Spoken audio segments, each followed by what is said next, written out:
Let's get more insight on the discussions going on at the African Union Summit. I'm joined by Nii Akuetteh, Executive Director of the African Immigrant Caucus here in Washington, D.C. Nii, welcome. Thank you very much. I want to start off by asking you about President Donald Trump's controversial temporarily ban affecting 7 predominantly Muslim nations. 3 African countries are included.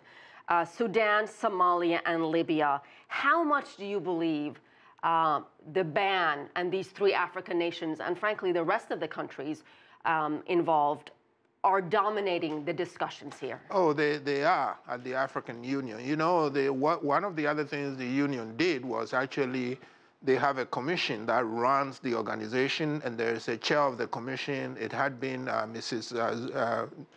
Dlamini Zuma, but her term is over. They elected a new one. But in her farewell speech, Mrs. Zuma, this is what she talked about. She said, how is it that the United States, a country that historically took out many Africans, millions of Africans as slaves, now says that Africans cannot come there as refugees, because Mr. Trump also banned all refugees coming into the U.S. for 120 days, in addition to those 7 countries, 3 of which are African. So it is dominating the African Union discussions. I have to tell you, as somebody who watches it, I was surprised that she made that statement so publicly, and it was a very challenging, because she said to the African heads of state, what are you going to do about this? Interesting.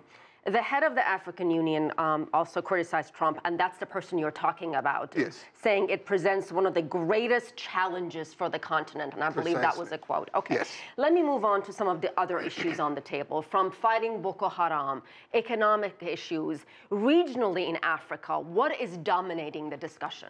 I think actually from the news reports, something that I think should have gotten more play is what you just mentioned, terrorism.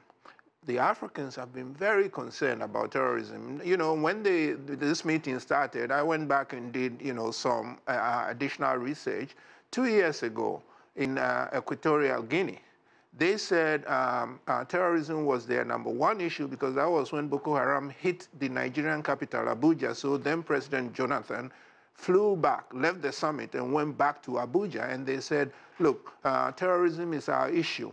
At this summit in Addis, one of the other things was the Rwandan president, President Kagame, had actually been appointed to come up with a strategy for making the African Union more efficient and more able to generate funds to fight terrorism. So terrorism is huge on the agenda. Here in Washington, sometimes some of my friends say, well, terrorism is a U.S. issue, it's not an African issue. It's a global issue. It's a global issue, and the Africans are very worried, because Mr. Deby, who we just heard exiting as the rotating chair, said, look, if we are not able to deal with terrorism, we can't do anything else, because it's destabilizing. We cannot advance education, development, cohesion, even governance, if terrorists are destabilizing our countries.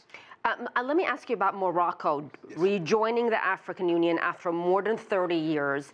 How significant is this, and why did it take 30 years? I think it is very significant, because it's the only country on the continent that was part. In fact, the initial start, the African Union replaced the Organization of African Unity.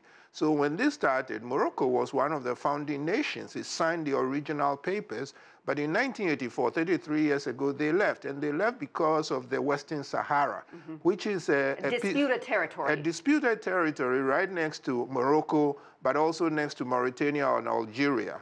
Spain left as the colonial ruler, and the people there said they want independence. Morocco said no, because this is part of us. So that has been a dispute. It's not been resolved yet. In 1984, Morocco left precisely because the Organization of African Union decided that they will make that territory their independence, their group, the Sahrawi Republic, as they call themselves. Their representatives were accepted into the African Union. That's what made Morocco angry enough to leave.